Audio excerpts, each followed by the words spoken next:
언론인으로서 지금 바라보는 이 지구촌의 상황들, 특히 중동이라든가 곳곳에서 화해가 되고 있는 현상에 대해서 어떻게 판단하십니까? 네, 아주 참 답답한 노릇이죠. 점점 세계 각국의 지도자들이 이 세계화라는 큰 틀 속에서 다 어떤 이상주의보다는 자국 중심의 이기주의가 팽배한 그런 강한 남자, 강한 정치인들이 지도자로 떠오르다 보니까 더 이상 국제 간의 어떤 협약이라든가 다자 간의 어떤 협상이라든가 이런 것들이 무시가 되고 그런 상황. 이럴 때 좀 더 우리가 시민 의식이라든가 NGO라든가 이런 것들이 중요한 때입니다. 중요한 때인데 최근에 특히나 이제 미국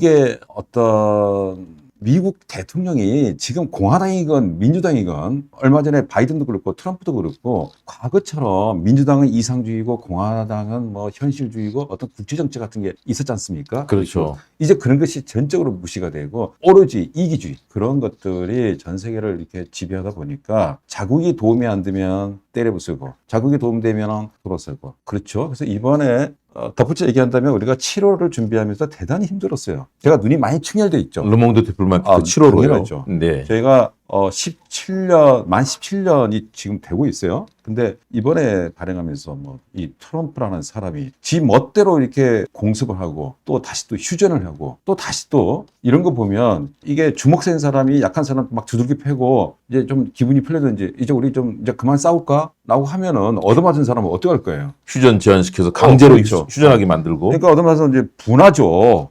네. 나는 코피가 터졌는데 뭐라도. 그래서 그런 것들 보면 이 강대국의 횡포라는 게 국제사회에서 그리고 우리는 그거를 명확히 봐야죠. 다행스러운 건 우리 이제 나라가 어떤 민주주의의 하나의 대표적인 교과서 같은 나라로 국제사회에서 좀 인정받고 있잖아요. 그렇죠. 그래서 이번에 좀 많은 나라들이 한번 피플 파워의 힘. 우리가 이번에 피플 파워에서 지금 정권도 교체했지 않습니까? 또 이것 때문에 미국에서도 지금 뭐 LA라든가 뉴욕이라든가 트럼프 당신은 왕이 아니야, 신이 아니야 하면서 50개 주 전역에서 그런 시위가 열렸죠. 그렇죠. 그것도 네. 우리나라가 하나의 어떤 교과서처럼 비춰지는 거죠. 한국도 저러는데. 그러니까요. 그런 민주주의 교과서가 되는 데는 결국 우리 시민사회, 국민들의 깨어있는 힘들, 깨어있는 시민, 행동하는 양심이 된 우리 국민들이 있었다라고 생각할 수 있고요. 네. 역시 거기에는 지도자인 이재명 대통령이 결국은 정권 교체를 하는 데 있어서 큰 역할을 하면서 지금 새로운 정부가 출범하지 않았습니까? 네. 최근에 G7 이 정상회의 참석 그리고 나토의 불참 네. 어떻게 보셨습니까? 네, 저는 뭐 G7의 경우에 대통령에 취임한 지 며칠 되지 않은 상태에서 열흘밖에 안 돼서 그러니까요. 있었습니다. 준비 기간도 짧았을 테고 심신으로도 무척 힘들었을 텐데 가셔서 뭐 모든 정상들과 만나서 또 개별적으로 만나기도 하고 다만 이제 트럼프는 중간에 갔잖아요. 그렇죠. 인사도 안 하고 그냥 갔는데 그래서 어쩔 수 없이 만나지를 못했지만 또 이것 때문에 또 야당이라든가 또 이런 데서는 뭐 공격을 하긴 하지만 그러나 G7과 나토는 좀 달라요. 완전히 다르죠. 다르죠. 그래서 G7에서는 그동안 한국이 얼마나 궁금했을 거예요. 많은 나라들이. 저 나라 믿을 수 있나? 이런 거. 저 나라의 기업들은 우리가 믿을 수 있나? 이런 많이 있을 텐데 거기에서 안심을 주고 한국도 건재하다. 이게 그래서 많은 사람들이 심지어 거기에서 유엔 총회에서 다음에 와서 한국 민주주의에 대해서 연설해달라. 이런 요청도 받았잖아요. 그렇죠. Democratic Korea is back. 민주주의 그렇죠. 한국이 돌아왔다. 그렇죠. 이게 화두입니다. 그런 거는 대단히 긍정적이라고 생각을 해요. 다만 이제 나토의 경우에는 아까 말씀하신 대로 과거에 어떤 구소련의 바르샤바 조약에 대항하기 위해서 미국이 만든 미국 중심의 어떤 공동 그렇죠. 유럽 방위 당연하죠. 기구죠. 미국이 이게 나토 사령관은 미국 사람이에요. 미군. 이게 거의 부사령관은 유럽 그쪽이에요. 그러니까 결국에는 미국이 다 움직이는 거예요. 이게 나토가. 그렇죠. 그래서 그런 정당성 없는 나토에 과거에 두 번은 탈퇴하기까지 했어요. 내가 왜 나토의 얼굴이 돼야 돼? 네. 그러다가 사르코지 친미적인 사르코지가 나중에 복원을 했지만 한편은 나토는 대단히 지금도 유럽의 이익을 위해서가 아니라 미국의 이익을 위해서 나토군이 참전을 해요. 과거에 아프가니스탄이라든가 이라크라든가 이거는 기본적으로 유럽 영역 밖이잖아요. 그렇죠. 그래서 테러에 대한 방어도 나토가 할 일이다. 이건 미국이 주장하는 거예요. 9.11 테러를 겪었던 당연하죠. 미국 중심으로 그렇죠. 전 세계 이슈가 같이 굴러가는 거죠. 그걸 왜 이제 일부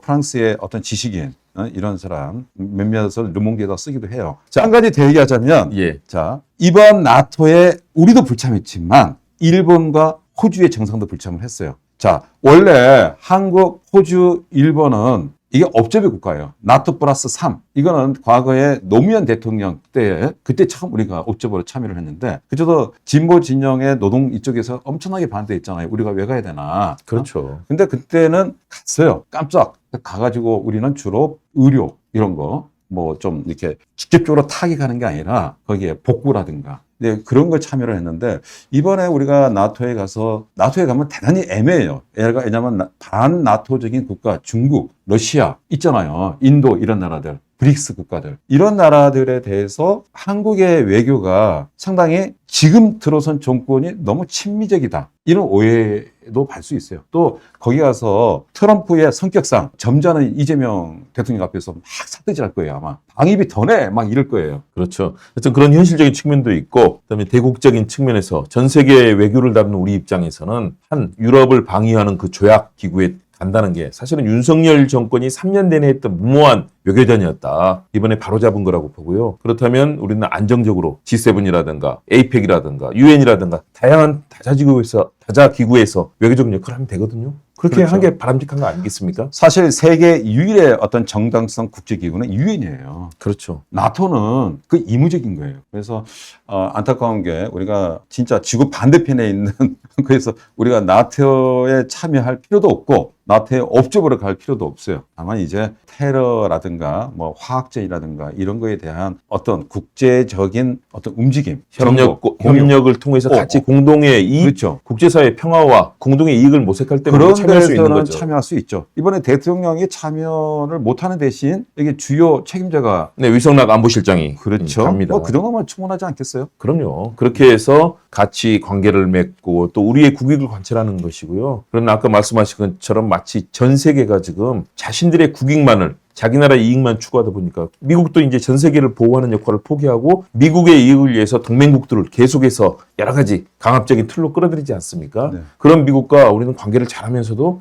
다른 나라 외교도 해야 되는 것 아니겠습니까? 미국이 이 문화 제국주의라고 하잖아요. 보면은 막 과거 우리 영화 보면 미국이 다 요즘에는 지구를 또 구하는 유일한 나라야. 외계인.